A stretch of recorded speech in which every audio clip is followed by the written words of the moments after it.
Hello guys! Hello! This is Farsign Leo R. Sagittarius. Welcome dito sa aking channel, Kapalaran 888. Welcome! Alamin natin ko ng messages, vibration, gabay energy para sa inyong lahat. Ten of Wands, obligations, duties, responsibilities. Meron ditong mga Farsign Leo R. Sagittarius na sobra-sobra silang abala sa kanilang trabaho, negosyo, or sa pamilya. Meron dyan na workaholic ka. Sobrang workaholic. Tingnan mo. Kita mo ba? Diba? Sobrang kang fiery, sobrang motivated. Marami kang ginagawa. It's either nagtatrabaho ka sa umaga, sa gabi, may part-time ka pa. So, nakikita ko nag-aaral ka pa. Or yung iba nagsiseminar. So, nakikita kong multitasking ka.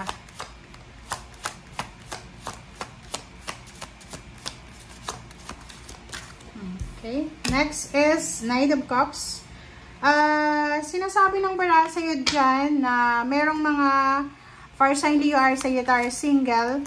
Wala kayong oras para sa relationship kasi, diba? Wala kayong oras para sa relationship, sa pamilya, sa kaibigan, kasi busy kayo sa trabaho nyo.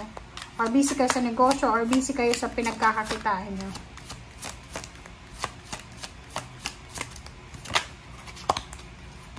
Okay, King of Pentacles. Sinasabi ng bara sa'yo dito na yung pinaka main concern mo ngayon is yung pera. Main concern mo ngayon is magkaroon ng financial stability. Wala kang pakialam na ngayon sa pamilya, sa relationship. Ang pinaka-importante sa'yo ngayon is pera. Kailangan kumita ka ng ganitong halagang pera. Ay, kita ko sa'yo dito, mag-asawa siya, magkarelasyon. Possible silang dalawa ay pareho yung mindset yung dalawa. This is collaboration. You're collaborating with your loved ones, with your partner, na mag-save ng pera. So, you're saving money. Sobrang tipid. Alright. Ace of Wands. So, this is excitement.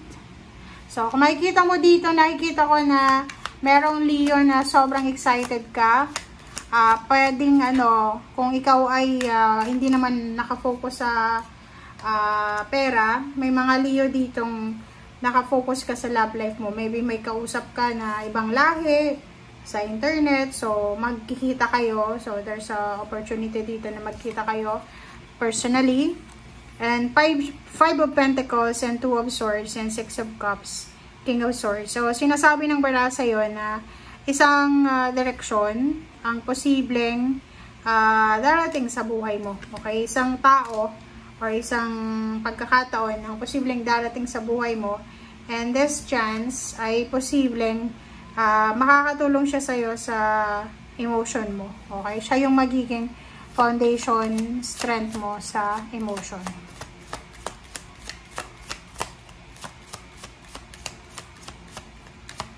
Ano ba yung 6 of Cups natin? Alright. 10 of Cups. So, yun. Emotion talaga. So, kung sino man ang taong ito na papasok sa buhay mo, siya ay talagang siya yung parang nakatadhana sa'yo.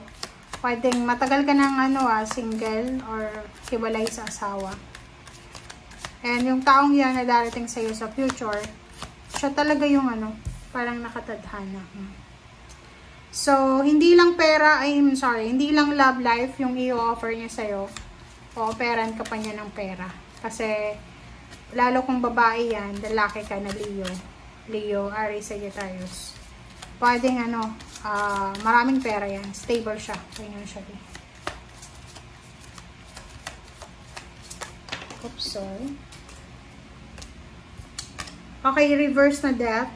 So, meron ditong may kailangan matapos, may kailangan mag-transform, pero ayaw mo So, reverse din to, na High Priestess. So, parang sinasabi dito, Leo, Aries and Sagittarius na may mga chances or opportunities ka na pwedeng magbago yung takbo ng buhay mo, pero kusa mo siyang nalalet go or nire-reject. Knight of Cups. Wow! Diba? Meron ditong Farsign Leo R. Sagittarius na makakatagpo ka ng love life sa loob ng trabaho. Mayroon ka din na tao na pwedeng makatulong sa'yo sa mga obligations mo and responsibility sa trabaho. Ten of Wands. Tingnan natin. Ano ba yung pinagkakabisihan mo? Ano bang trabaho mo? Wow! So, yun. Talaga. Personally, you are Sagittarius. Ang rason, pinagkakabisihan mo talaga is yung magkaroon ka ng financial power. Yung parang sawang-sawa ka na sa buhay mahirap. And gusto mo na makuha yung energy, yung power, yung strength ng financial. Yung parang, kaya sobra kang workaholic, overtime dito, overtime doon. Kasi gusto mo na anytime, financial freedom kasi, yung Emperor. You have the power. So, sobra kang workaholic. Kasi gusto mong ma-promote sa trabaho. Four of Swords. And at the same time, mayroon dito na ang gusto ng iba sa inyo is, yun, Six of Pentacles. Gusto nyong makatulong sa mga tao, lalo na sa pamilya nyo. So, isa yun sa rason kung bakit napaka-workaholic nyo.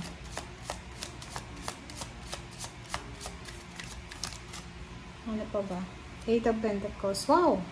So, nakikita ko sa'yo dito na gusto mo rin na once na retire ka na, pag medyo may edad ka na, gusto mo na tahimik na lang yung buhay mo. So, halimbawa ngayon, ang pinaka-motto nyo, personally or Sagittarius, is magtatrabaho kayo hanggat may lakas kayo. Kasi once na nasa hermit mode na kayo, yung parang may edad na, nasa bahay na lang, susulitin nyo na yung pagpapahinga. Okay? Reverse na Nine of Wands, yung pagod. So, parang sinasabi ng bara sa'yo na hindi rason yung pagod para i-give up mo kung ano man itong ginagawa mo sa ngayon. Galing. Maraming pera yung parating. So, congratulations sa inyo. Pera-pera siya. Maraming pera in the near future. Tama naman yung yung mindset mo na mag-ipon. Three of Swords. Nakikita ko sa'yo dito na isa sa rason kung bakit gusto mong makapag-ipon kasi anytime na gusto mong gumastos, mag-travel, gusto mong may puntahan ka, ay magagawa mo. Okay? Nine of Pentacles and Seven of Swords. Mag-iingat lang tayo. Mag-iingat lang tayo sa paghahawak ng pera kasi isa sa mga pwedeng maging rason or kailangan iwasan natin kasi yung pagiging materialistic. Pag maging materialistic tayo, magiging parang manhid ka na lang. So, yun yung kailangan mong iwasan. Magic, you have the authority, you have the opportunity na baguhin ang takbo ng buhay mo. Leo, Aries, Sagittarius. Congratulations sa inyong lahat. Ang galing. Last card tayo. Three of Wands.